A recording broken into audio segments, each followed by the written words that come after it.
오늘의 묵상 사랑하는 여러분, 오늘 하루 평안하셨습니까? 잠시 세상의 소음에서 벗어나 우리 영혼에 힘을 주는 고요한 시간으로 여러분을 초대합니다. 이 시간이 여러분의 마음에 깊은 울림과 위로를 전하는 축복의 통로가 되기를 소망합니다. 만약 오늘 이 말씀이 여러분의 마음에 와 닿는다면 공유하기를 통해 이 은혜를 주변의 소중한 이들과 함께 나눠주십시오. 여러분의 작은 나눔이 누군가에게는 절실한 위로와 희망의 빛이 될 수 있습니다. 여러분의 삶에 하나님의 평강이 늘 함께하기를 기도합니다. 우리 안에 그리스도께서 계시고 우리가 그리스도 안에 있는 한 우리는 결코 문제로부터 도망치지 않습니다. 우리는 문제와 정면으로 맞서 싸웁니다. 두려움을 이기는 유일한 길은 그것을 똑바로 마주하는 것이기 때문입니다. 우리의 삶을 변화시키는 생각의 힘, 그 첫 번째 이야기는 바로 우리 자신을 어떻게 바라보는지에 대한 것입니다. 성경 속 인물들을 통해 우리는 자신을 어떻게 인식하는지가 얼마나 중요한지를 배울 수 있습니다. 사무엘하 9장에는 므비보셋이라는 인물이 등장합니다. 그는 사울왕의 손자이자 다윗의 가장 친한 친구였던 요나단의 아들이었습니다. 왕손으로서 그는 언제든 당당하게 왕궁에 들어가 자신의 권리를 주장할 수 있었습니다. 그러나 그는 자신을 어떻게 생각했을까요? 다윗이 은혜를 베풀기 위해 그를 찾았을 때 므비보셋은 이렇게 말합니다. 이 종이 무엇이기에 왕께서 죽은 개 같은 나를 돌아보시나이까? 죽은 개. 이것이 바로 므비보셋이 가진 자기 이미지였습니다. 그는 자신의 혈통이나 권리가 아닌 절름발이가 된 자신의 연약함과 몰락한 가문의 현실 속에서 자신을 죽은 개와 같이 무가치한 존재로 여겼습니다. 또 다른 이야기는 민수기 13장에 나옵니다. 모세가 약속의 땅 가나안을 정탐하기 위해 12명의 정탐꾼을 보냈습니다.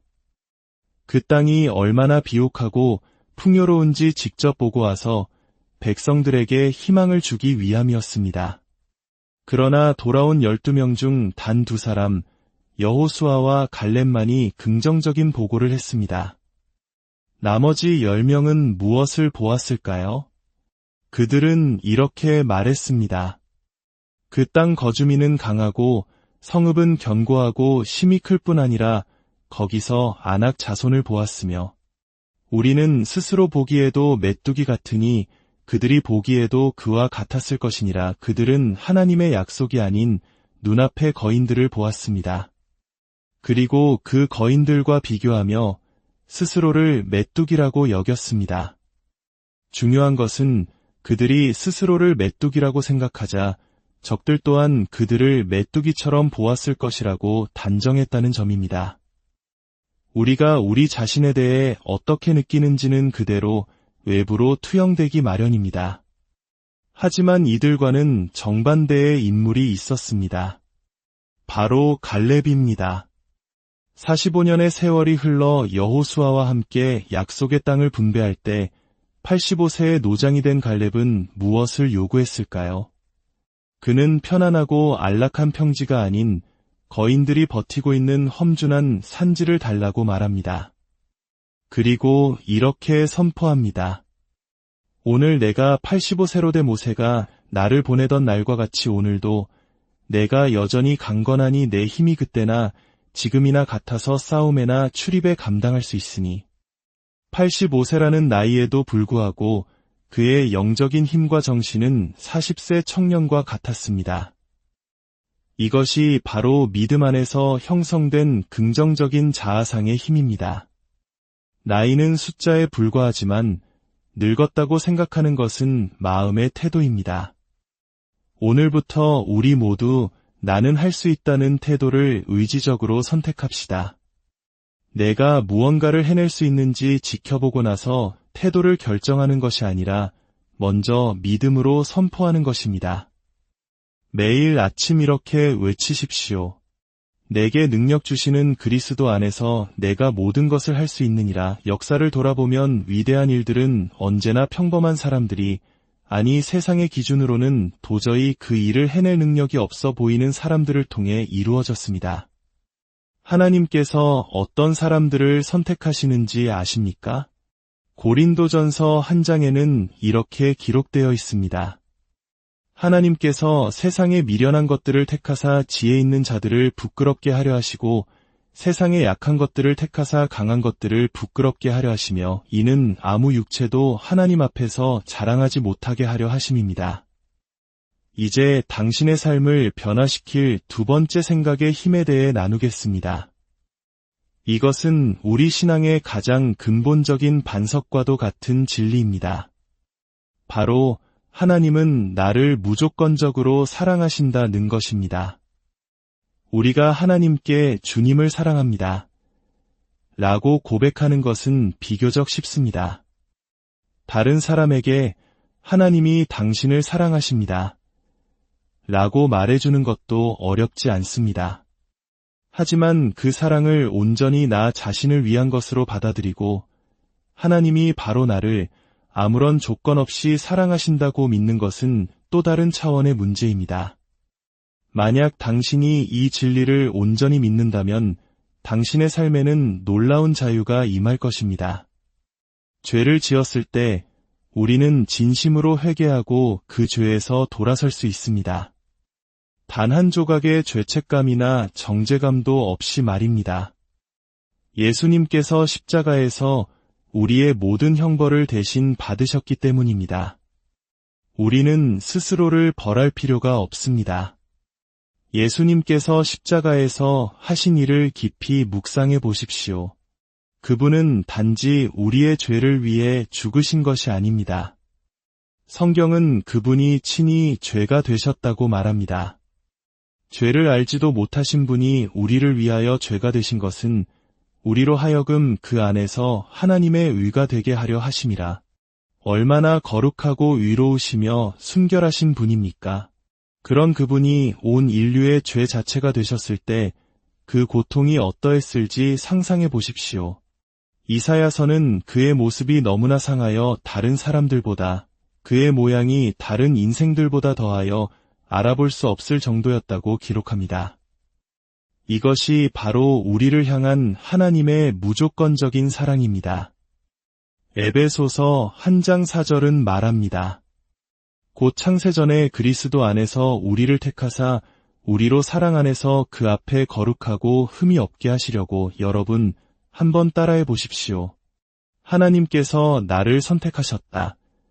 우리가 어쩌다 보니 하나님의 자녀가 된 것이 아닙니다.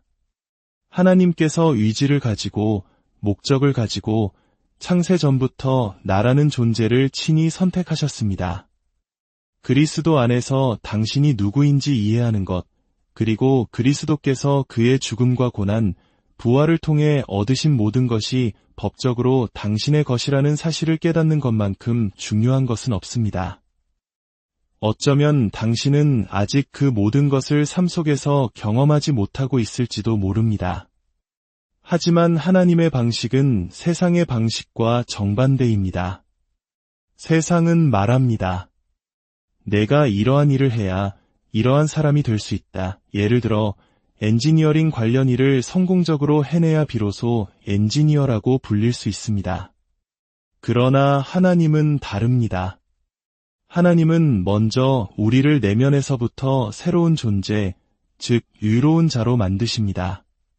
그리고 우리가 이미 그 존재가 되었기 때문에 비로소 의로운 일을 행할 수 있게 되는 것입니다. 우리가 거듭날 때 우리는 그리스도 안에서 하나님의 의를 선물로 받습니다. 하나님은 우리에게 없는 것을 만들어내라고 요구하지 않으십니다. 대신 그분이 원하시는 모든 것을 할 수 있는 원재료, 즉 성령의 열매를 우리 안에 씨앗의 형태로 심어주십니다. 우리가 말씀에 물을 주고 믿음 안에 꾸준히 머물 때 그 씨앗은 조금씩 자라나고 우리는 마침내 하나님께서 우리를 창조하신 목적에 맞는 삶을 살게 됩니다. 이 개념이 조금 복잡하게 들릴 수도 있습니다. 우리는 이미 의로운 존재가 되어가는 과정 속에 있는 것입니다. 그래서 저는 이 자리에서 당당하게 선포할 수 있습니다. 나는 하나님 앞에서 의로운 자입니다. 누군가는 지난주 저의 잘못된 행동을 보며 아니, 당신은 의롭지 않아 라고 말할지도 모릅니다. 하지만 그럼에도 불구하고 저는 의로운 자입니다. 제가 예수 그리스도를 영접한 그날부터 저는 하나님 앞에서 의롭게 되었습니다. 그리고 그 의로움이 저의 삶을 통해 매일매일 나타나고 완성되어가는 과정 속에 있는 것입니다. 중요한 것은 당신의 행위가 아니라 당신이 그리스도 안에서 누구라는 존재입니다. 하나님은 나를 무조건적으로 사랑하시며 나는 그리스도 예수 안에서 하나님의 의다. 이 진리를 선포할 때 여러분의 어깨가 펴지고 허리가 꼿꼿해지는 것을 느낄 수 있을 것입니다. 더 이상 고개를 숙이고 자신을 비하하며 이축될 필요가 없습니다. 나는 못해, 나는 소심해, 나는 부족해 와 같은 생각의 감옥에서 벗어나십시오. 당신이 누구인지에 대한 진리와는 전혀 반대되는 행동을 했을 때 낙심하지 마십시오. 그저 회개하고 다시 앞으로 나아가면 됩니다. 왜냐하면 당신은 이미 완성된 그 모습이 되어가는 과정 중에 있기 때문입니다. 우리의 구원에는 법적인 측면과 경험적인 측면이 있습니다. 하나님께서 말씀하시는 것은 그러나가 없는 절대적인 진리입니다. 우리는 오직 믿음으로 그 진리를 받아들일 뿐입니다. 하나님을 믿는 믿음은 우리의 수많은 문제를 해결합니다. 그것은 우리에게 가치를 부여하고 거절감이 아닌 수용감을 느끼게 합니다. 두려움에 대한 해답이 됩니다. 두려워하지 말라 내가 너와 함께함이라 걱정과 불안에서 우리를 건져냅니다. 다른 사람에게 받은 상처로 인해 깨어진 마음을 치유합니다. 어린 시절 부모에게 버림받았다 할지라도 시편 27편 10절은 약속합니다. 내 부모는 나를 버렸으나 여호와는 나를 영접하시리이다. 하나님께서 친히 우리의 아버지가 되어주시고 상한 마음을 고치십니다. 완벽하신 하나님이 나를 사랑하실 수 있다면 나 또한 나 자신을 사랑할 수 있습니다. 스스로를 사랑한다는 것은 믿음으로 하나님의 사랑을 받아들였다는 고백과 같습니다. 매일 아침 기도할 때 주님, 사랑합니다 라고 고백한 뒤 이렇게 덧붙여 보십시오. 그리고 주님께서 저를 향해 부어주시는 그 사랑을 제가 받습니다. 우리는 이미 가지고 있는 것을 얻기 위해 너무나 많은 시간을 허비합니다. 우리가 해야 할 일은 그것을 이미 가졌음을 믿음으로 고백하는 것입니다. 이제 당신의 삶을 변화시킬 세 번째 생각의 힘을 나누겠습니다. 나는 두려움 속에서 살지 않겠다는 결단입니다. 두려움에는 고통이 따릅니다. 저는 제 삶이 고통받는 것을 거부합니다. 하나님이 나와 함께 하시기에 나는 두려움 속에 살지 않을 것입니다.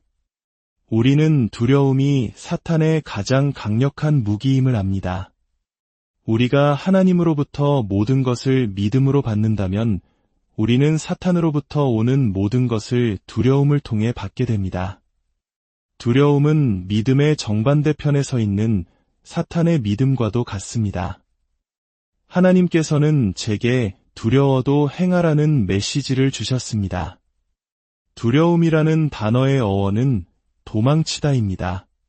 그러나 그리스도 안의 신자로서 우리는 문제로부터 도망치지 않습니다. 우리는 맞서 싸웁니다. 두려움을 없애는 유일한 방법은 그것과 정면으로 마주하는 것입니다. 흥미롭게도 현대 정신의학 분야에서도 비슷한 개념을 이야기합니다. 노출 치료라는 것이 있습니다. 사람들이 두려워하는 대상에 스스로를 조금씩 노출시킴으로써 두려움으로부터 자유를 얻을 수 있도록 돕는 치료법입니다. 이것은 두려워도 행하라는 성경의 가르침과 조금도 다르지 않습니다. 세상의 전문가들은 마치 자신들이 위대한 것을 발견한 것처럼 말하지만 그 지혜는 이미 오래전부터 성경 안에 있었습니다. 두려움의 실체는 거짓된 증거가 진짜처럼 보이는 것입니다. 물론 당신이 그 거짓 증거를 붙잡고 오랫동안 묵상한다면 그것은 현실이 될 수도 있습니다. 당신의 생각에 따라 행동하게 될 것이기 때문입니다. 그러므로 두려움이 찾아올 때 가장 먼저 이렇게 선포해야 합니다. 나는 두려워하지 않으리라. 하나님이 나와 함께 하신다. 그분이 내 안에, 내가 그분 안에 있으니 우리는 하나다. 내게 능력 주시는 그리스도 안에서 나는 내게 주어진 모든 일을 할 수 있다. 비행 공포증 때문에 남편의 출장에 한 번도 동행하지 못했던 한 자매님의 이야기를 들었습니다. 그녀는 늘 차로 이동해야만 했습니다. 하지만 두려워도 행하라는 메시지를 듣고 두려움에 떨면서 비행기에 오르기로 결심했습니다. 그녀는 첫 비행이 너무나도 힘들었다고 고백했습니다. 하지만 두 번째는 조금 더 나아졌고 세 번째는 더 나아졌습니다. 긴 이야기는 짧게 줄이자면 이제 그녀는 남편과 함께 전 세계 어디든 비행기를 타고 다닙니다. 스스로에게 물어보십시오. 나는 지금 두려움 때문에 인생에 얼마나 많은 좋은 것들을 놓치고 있는가? 두려움이 당신을 속여 너는 할 수 없어라고 말하게 내버려 두지 마십시오. 하나님께서 우리를 이 땅에서 부르시는 그날까지 저는 하나님께서 허락하신 모든 좋은 것을 남김없이 경험하고 싶습니다. 두려움이 찾아올 때 생각하고 입술로 선포하십시오. 두려움은 고통을 가져오지만 나는 고통받기를 거부한다. 나는 두려움 속에서 살지 않을 것이다. 이 진리의 말씀들이 여러분의 생각과 마음 깊은 곳에 뿌리내리기를 축복합니다. 그리하여 여러분의 삶이 날마다 새로워지고 하나님의 능력으로 충만해지기를 간절히 기도합니다. 주님, 오늘 이 말씀을 듣는 모든 이들의 마음을 어루만져 주옵소서. 과거의 상처와 부정적인 자아상에 묶여있던 영혼들에게 자유를 선포합니다. 죽은 게 나 메뚜기가 아니라 하나님의 존귀한 자녀임을 깨닫게 하옵소서. 주님의 무조건적인 사랑이 강물처럼 흘러들어가 모든 죄책감과 정죄감을 씻어내 주옵소서. 우리가 이미 그리스도 안에서 유로운 존재임을 믿음의 눈으로 보게 하시고 그 정체성 위에서 담대하게 살아가게 하옵소서. 삶의 모든 영역에서 두려움의 영을 대적하고 두려워도 행하는 믿음의 용기를 허락하여 주옵소서. 이 모든 말씀, 우리를 사랑하시는 예수 그리스도의 이름으로 기도합니다.